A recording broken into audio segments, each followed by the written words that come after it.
This is the seventh talk in his collection, entitled It Can Be Done.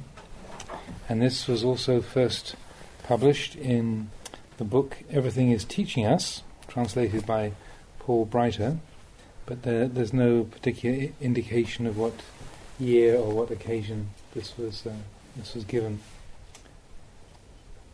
At this time, please determine your minds to listen to the Dhamma. Today is the traditional day of Dhamma Savana, which means hearing or studying the Dhamma, the observance day. It is the appropriate time for us, the host of Buddhists, to study the Dhamma in order to increase our mindfulness and wisdom.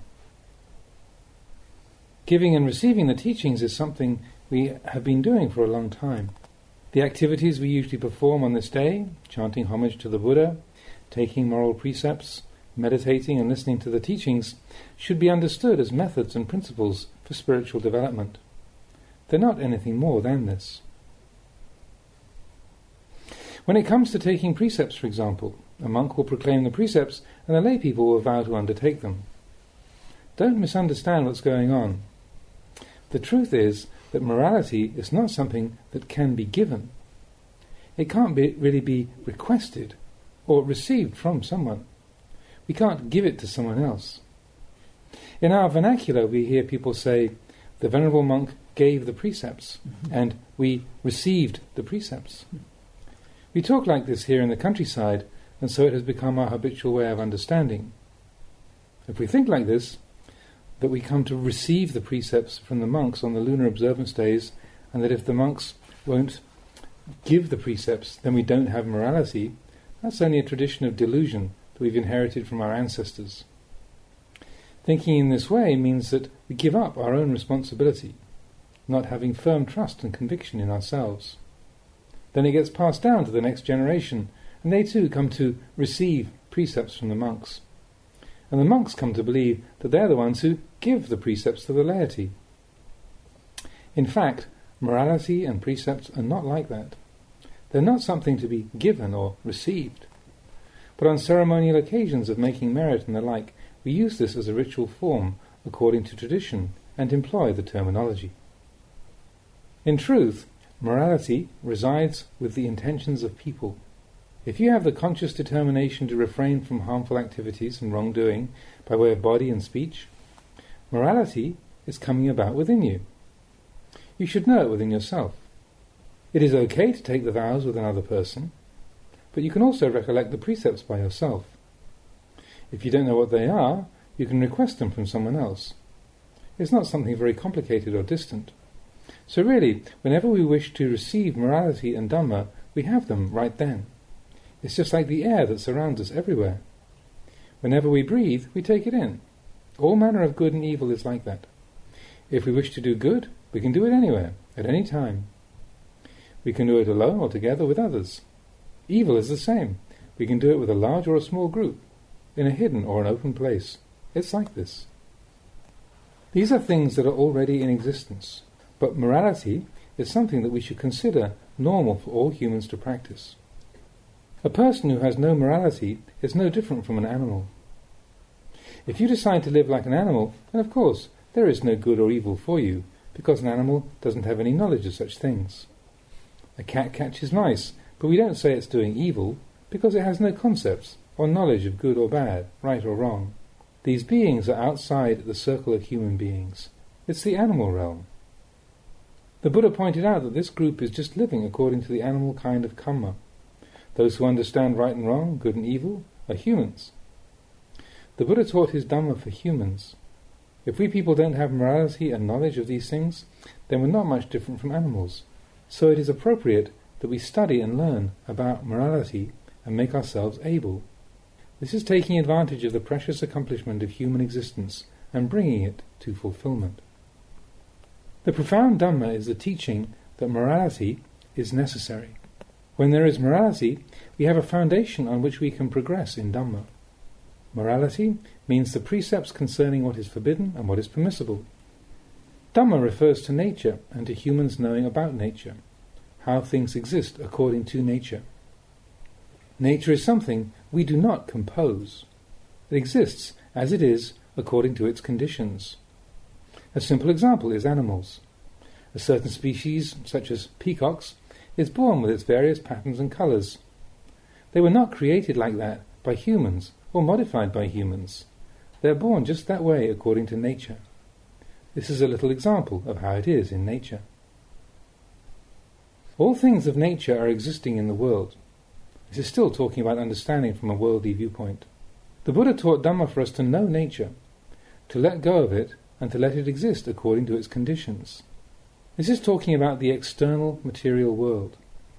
As to nama Dhamma, mental phenomena, meaning the mind, it cannot be left to follow its own conditions. It has to be trained. In the end, we can say that mind is the teacher of body and speech, so it needs to be well trained. Letting it go according to its natural urges just makes one an animal. It has to be instructed and trained. It should come to know nature, but should not merely be left to follow nature. We're born into this world, and all of us will naturally have the afflictions of desire, anger, and delusion. Desire makes us crave after various things and causes the mind to be in a state of imbalance and turmoil. Nature is like that. It will just not do to let the mind go after these impulses of craving. It only leads to heat and distress. It's better to train in Dhamma, in truth. When aversion occurs in us, we want to express anger towards people. It may even get to the point of physically attacking or killing people. But we don't just let it go, quote unquote, according to its nature. We know the nature of what is occurring. We see it for what it is, and teach the mind about it. This is studying Dhamma. Delusion is the same. When it happens, we're confused about things. If we just leave it as it is, we remain in ignorance. So the Buddha told us to know nature, to teach nature, to train and adjust nature, to know exactly what nature is. For example, people are born with physical form and mind. In the beginning, these things are born. In the middle, they change, and in the end, they are extinguished. This is ordinary. This is their nature.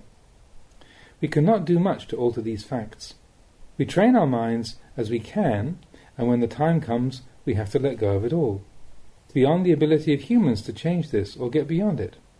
The Dhamma that the Buddha taught is something to be applied while we're here, for making actions, words and thoughts correct and proper. He was teaching the minds of people so that they would not be deluded in regard to nature, conventional reality and supposition. The teacher instructed us to see the world. His Dhamma was a teaching that is above and beyond the world. We are in the world, we're born into this world, but he taught us to transcend the world and not be a prisoner to worldly ways and habits. It's like a diamond that falls into a muddy pit. No matter how much dirt and filth covers it, that does not destroy its radiance, the hues and the worth of it. Even though the mud is stuck to it, the diamond does not lose anything, but is just as it originally was. There are two separate things. So the Buddha taught to be above the world, which means knowing the world clearly. By the world, he did not mean so much the earth and the sky and the elements, but rather the mind, the wheel of samsara. Within the hearts of people, he meant this wheel, this world. This is the world the Buddha knew clearly. When we talk about knowing the world clearly, we're talking about these things. If it were otherwise, the Buddha would have had to be flying everywhere to know the world clearly, quote unquote. It's not like that. It's a single point. All Dhammas come down to one single point. For instance, people, which means men and women.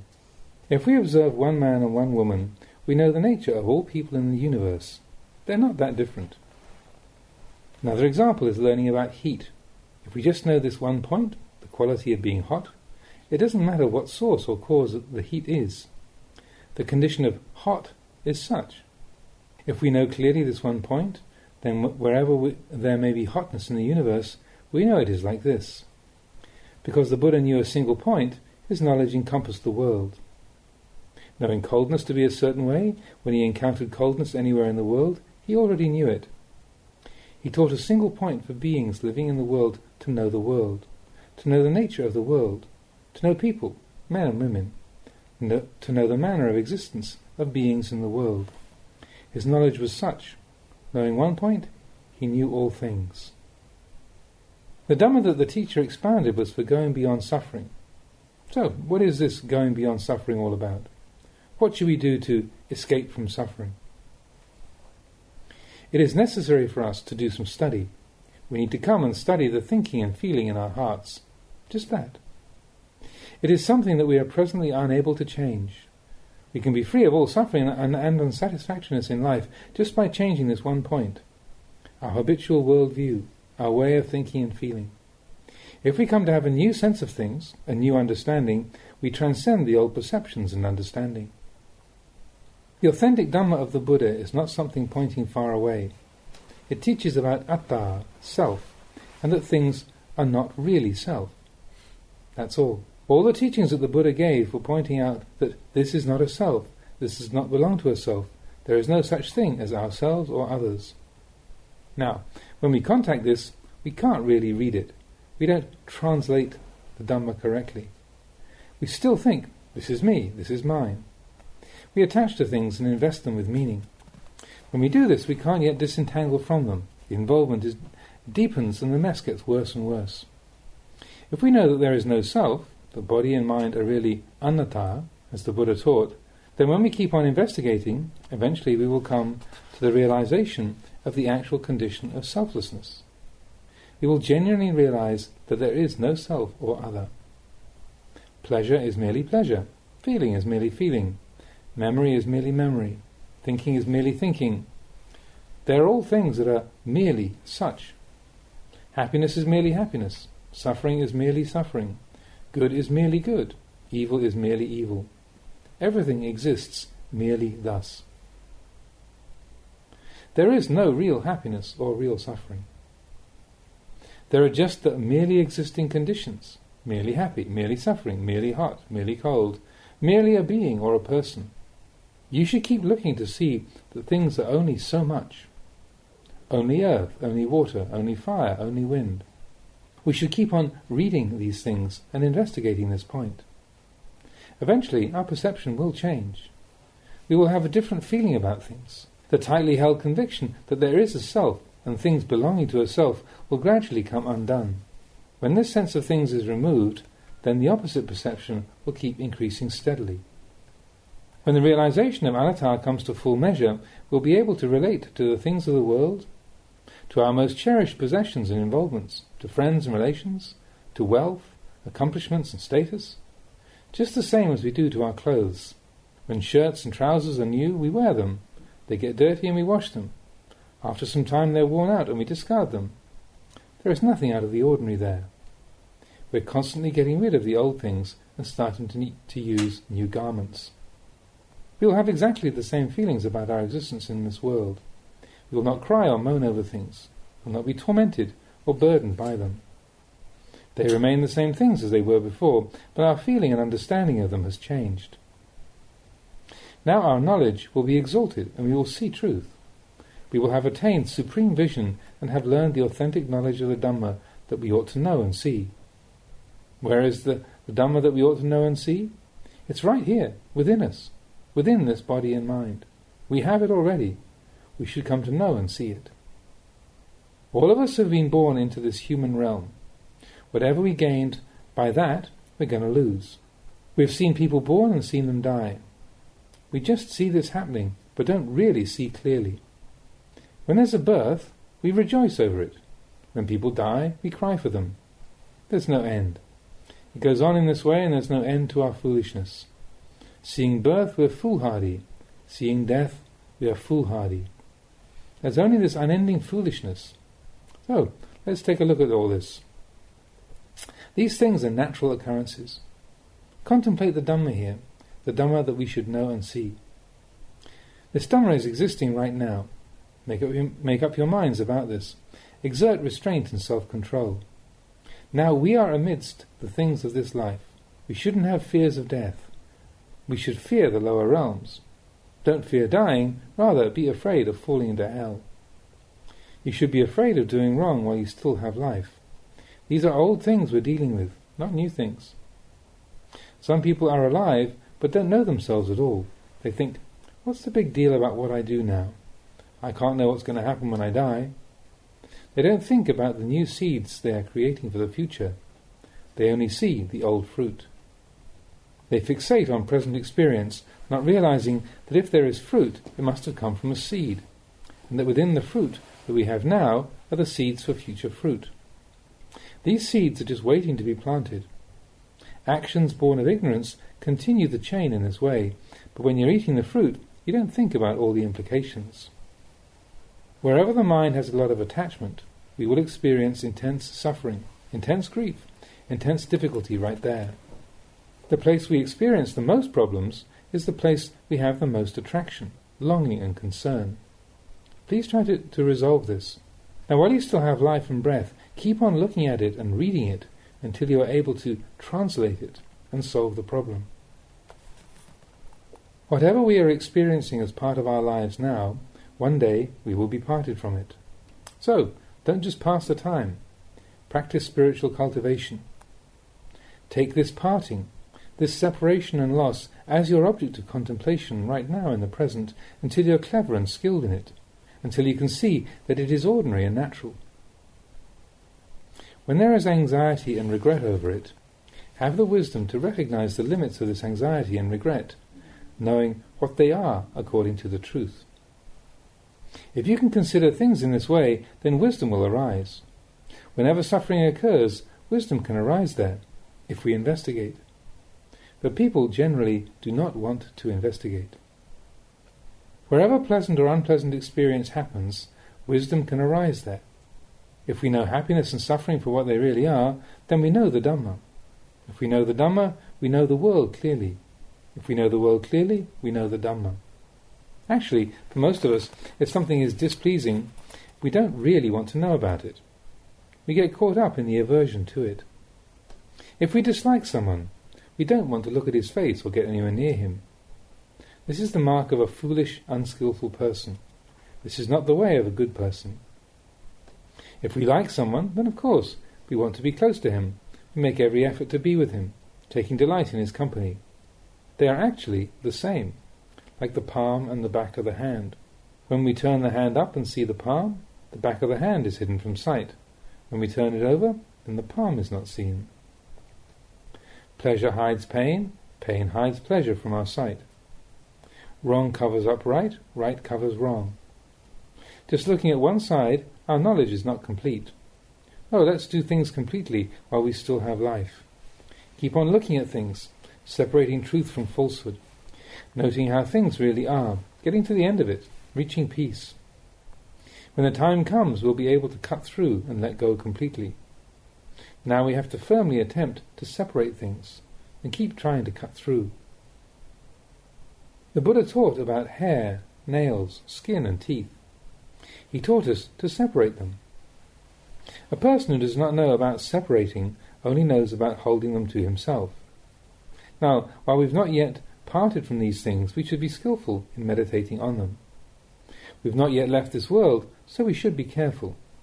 We should contemplate a lot, making copious charitable offerings, recite the scriptures a lot, practice a lot. We should develop insight into impermanence, unsatisfactoriness and selflessness. Even if the mind does not want to listen, we should keep on breaking things up like this and come to know in the present. This can most definitely be done. One can realize knowledge that transcends the world. We are stuck in the world, and this is a way to destroy, quote-unquote, the world, through contemplating and seeing beyond the world so that we can transcend the world in our being. Even while we're still living in this world, our view can be above the world. In a worldly existence, one creates both good and evil. Now we try to practice virtue and give up evil. When good results come, then you should not be under that good, but be able to transcend it. If you do not transcend it, then you will become a slave to virtue and to your concepts of what is good. It puts you in difficulty, and there will not be an end to your tears. It doesn't matter how much good you have practiced. If you're attached to it, then you're still not free, and there will be no end to tears. But one who transcends good as well as evil has no more tears to shed. They've dried up. There can be an end. We should learn to use virtue, not to be used by virtue. In a nutshell, the point of the teaching of the Buddha is to transform one's view. It is possible to change it. It only requires looking at things, and then it happens. Having been born, we'll experience aging, illness, death, and separation. These things are right here. We don't need to look up at the sky or down at the earth. The Dhamma that we need to see and to know can be seen right here within us, every moment, every day. When there is birth, we're filled with joy. When there's death, we grieve. That's how we spend our lives. These are the things we need to know about, but we've still not really looked into them and seen the truth. We're stuck deep in this ignorance. We ask, when will we see the Dhamma? But it is right here to be seen in the present. This is the Dhamma we should learn about and see. This is what the Buddha taught about. He did not teach about gods and demons and nagas, protective deities, jealous demigods, nature spirits and the like. He taught the things that one should know and see. These are truths that we really should be able to realize. External phenomena are like this, exhibiting the three characteristics of impermanence, unsatisfactoriness, and not self. If we really take an interest in all of this and contemplate seriously, we can gain genuine knowledge.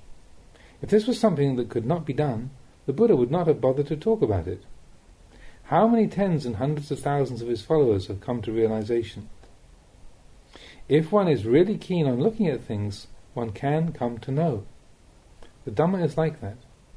We're living in this world. The Buddha wanted us to know the world. Living in the world, we gain our knowledge from the world. The Buddha is said to be lokavidu, one who knows the world clearly. It means living in the world but not being stuck in the ways of the world.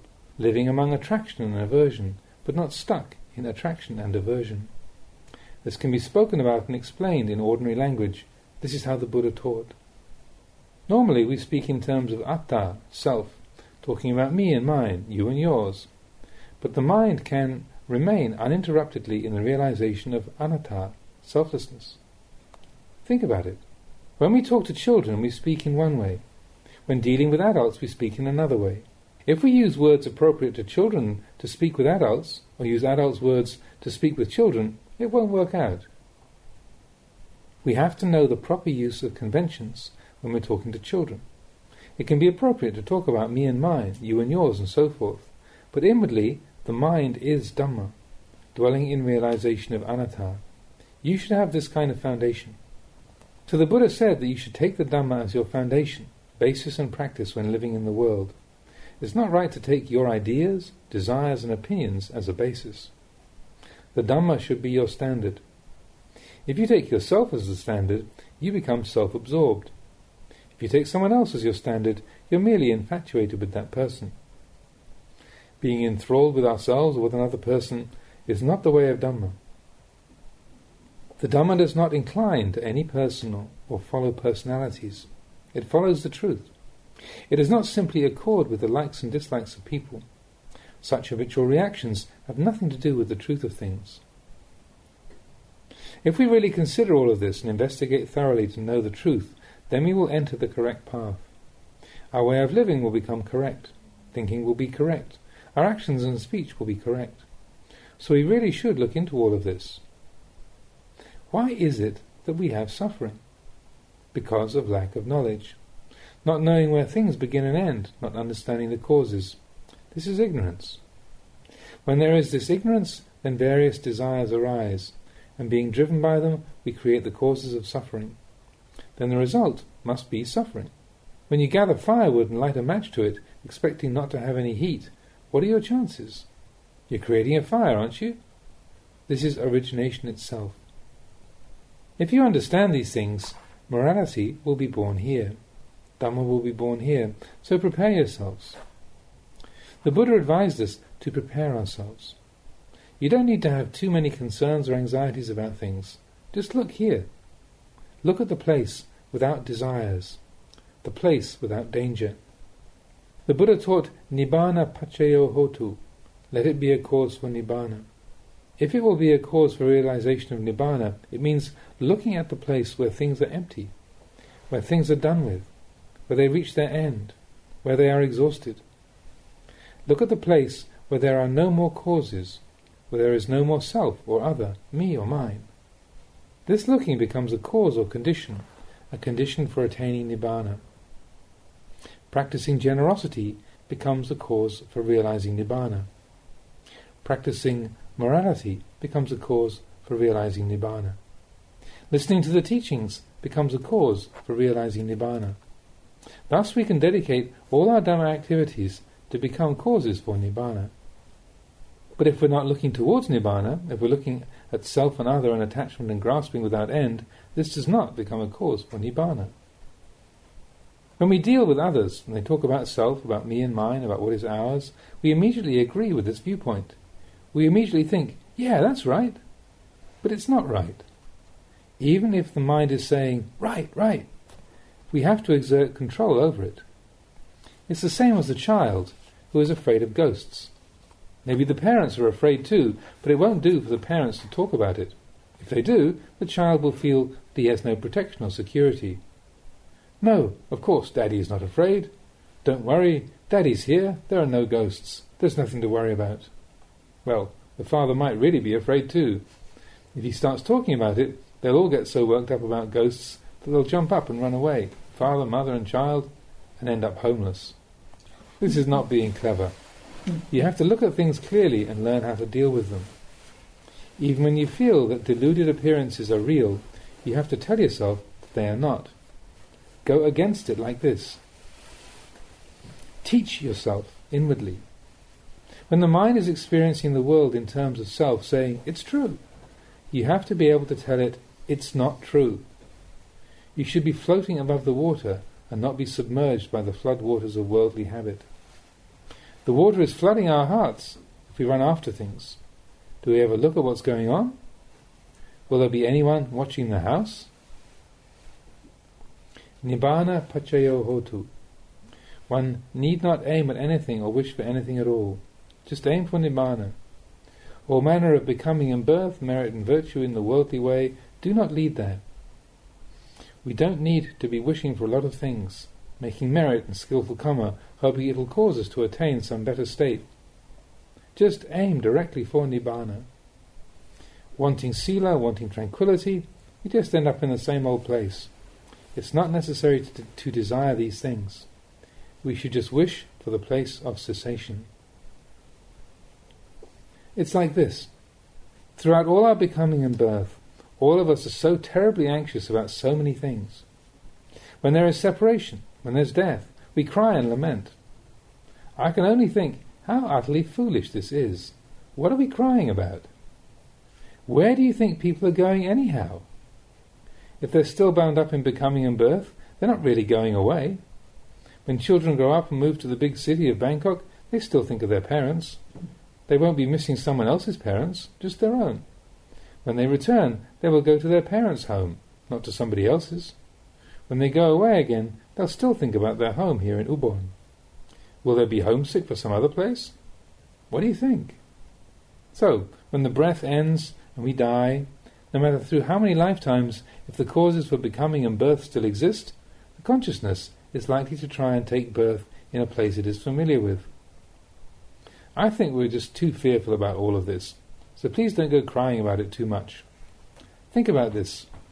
Kammang sate vibhajati. Karma drives beings into their various births. They don't go very far. Spinning back and forth through the rounds of births, that's all. It's just changing appearances. Appearing with a different face next time, but we don't know it. Just coming and going and returning in the loop of samsara, not really going anywhere, just staying there. Like a mango that's shaken off the tree, like the snare that does not get the wasp's nest and falls to the ground. It's not going anywhere, it's just staying there. So the Buddha said, Nibbana pachayo hotu. Let your only aim be Nibbana. Strive hard to accomplish this. Don't end up like the mango, falling to the ground and going nowhere. Transform your sense of things like this. If you can change it, you will know great peace. Change, please. Come to see and know. These are things one should know indeed. If you do see and know, then where else do you need to go? Morality will come to be. Dhamma will come to be. It's nothing far away, so please investigate this. When you transform your view, you will realize that it's like watching leaves fall from the trees. When they get old and dry, they fall from the tree. And when the season comes, they begin to appear again. Would anyone cry when leaves fall, or laugh when they grow? If you did, you'd be insane, wouldn't you? It's just this much. If we can see things in this way, we'll be okay. We will know that this is just the natural order of things. It doesn't matter how many births we undergo, it'll always be like this. When one studies Dhamma, gains clear knowledge and undergoes a change of world view like this, one will realize peace and be free of bewilderment about the phenomena of this life. But the important point really is that we have life now in the present. We are experiencing the results of past deeds right now. When beings are born into the world, this is the manifestation of past actions. Whatever happiness or suffering beings have in the present is the fruit of what they have done previously. It's born of the past and experienced in the present. Then this present experience becomes the basis for the future as we create further causes under its influence, and so future experience becomes the result. The movement from one birth to the next also happens in this way. You should understand this. By listening to the Dhamma, you should resolve your doubts. It should clarify your view of things and alter your way of living. When doubts are resolved, suffering can end. Stop creating desires and mental afflictions. Then whatever you experience, if something is displeasing to you, you'll not suffer over it because you understand its changeability. If something is pleasing to you, you'll not get carried away and become intoxicated by it because you know the way to let go of things appropriately. You maintain a balanced perspective because you understand impermanence and know how to resolve things according to Dhamma. You know that good and bad conditions are always changing. Knowing internal phenomena, you understand external phenomena. Not attached to the external, you're not attached to the internal. Observing things within yourself or outside yourself, it's all completely the same. In this way we can dwell in a natural state which is peaceful and which is peace and tranquility. If we're criticized, we remain undisturbed. If we are praised, we're undisturbed. Let things be in this way. Don't be influenced by others. This is freedom. Knowing the two extremes for what they are, one can experience well-being. One does not stop at either side. This is genuine happiness and peace, transcending all things of the world. One transcends all good and evil. One is above cause and effect, beyond birth and death. Born into this world, one can transcend the world. To be beyond the world, knowing the world, this is the aim of the Buddha's teaching. He did not aim for people to suffer. He desired people to attain peace, to know the truth of things, and realize wisdom. This is Dhamma, knowing the nature of things. Whatever exists in the world is nature. There's no need to be in confusion about it. Wherever you are, the same laws apply. The most important point is that while we still have life, we should train the mind to be even in regard to things. We should be able to share wealth and possessions. When the time comes, we should give a portion to those in need, just as if we were giving things to our own children. Sharing things like this, we'll feel happy, and if we can give away all our wealth, then whenever our breath may stop, there'll be no attachment or anxiety because everything is gone. The Buddha taught to, quote, die before you die, unquote, to be finished with things before they are finished. Then you can be at ease. Let things break before they're broken. Let them finish before they are finished. This is the Buddha's intention in teaching the Dhamma. Even if you listen to teachings for 100 or 1,000 eons, if you do not understand these points, you won't be able to undo your suffering and you'll not find peace. You'll not see the Dhamma. But understanding these things according to the Buddha's intention and being able to resolve things is called seeing the Dhamma. This view of things can make an end of suffering. It can relieve all heat and distress. Whoever strives sincerely and is diligent in practice, who can endure, who trains and develops themselves to full measure, those persons will attain to peace and cessation. Wherever they stay, they will have no suffering. Whether they are young or old, they'll be free of suffering. Whatever their situation, whatever work they have to perform, they'll have no suffering, because their minds have reached a place where suffering is exhausted, where there is peace. It is like this. It's a matter of nature. The Buddha thus said to change one's perceptions, and they'll be the Dhamma. When the mind is in harmony with Dhamma, then Dhamma enters the heart. The mind and the Dhamma become indistinguishable. The changing of one's view and experience of things is something to be realized by those who practice. The entire Dhamma is pachatang, to be experienced for oneself, to be known personally. It cannot be given by anyone. That is an impossibility. If we hold it to be difficult, it will be something difficult. If we take it to be easy, it's easy. Whoever contemplates it and sees the one point does not have to know a lot of things. Seeing the one point, seeing birth and death, the arising and passing away of phenomena according to nature, one will know all things. This is a matter of the truth. This is the way of the Buddha. The Buddha gave his teachings out of the wish to benefit all beings. He wished for us to go beyond suffering and to attain peace. It's not that we have to die first in order to transcend suffering. We shouldn't think that we will attain this after death. We can go beyond suffering here and now, in the present. We transcend within our perception of things, in this very life, through the view that arises in our minds. Then, sitting, we're happy. Lying down, we're happy. Wherever we are, we're happy. We become without fault, experience no ill results, and live in a state of freedom. The mind is clear, bright and tranquil. There's no more darkness or defilement. This is someone who has reached the supreme happiness of the Buddha's way. Please investigate this for yourselves. All of you lay followers, please contemplate this to gain understanding and ability. If you suffer, then practice to alleviate your suffering. If it's great, make it little. If it's little, make an end of it. Everyone has to do this for themselves, so please make an effort to consider these words. May you prosper and develop. One.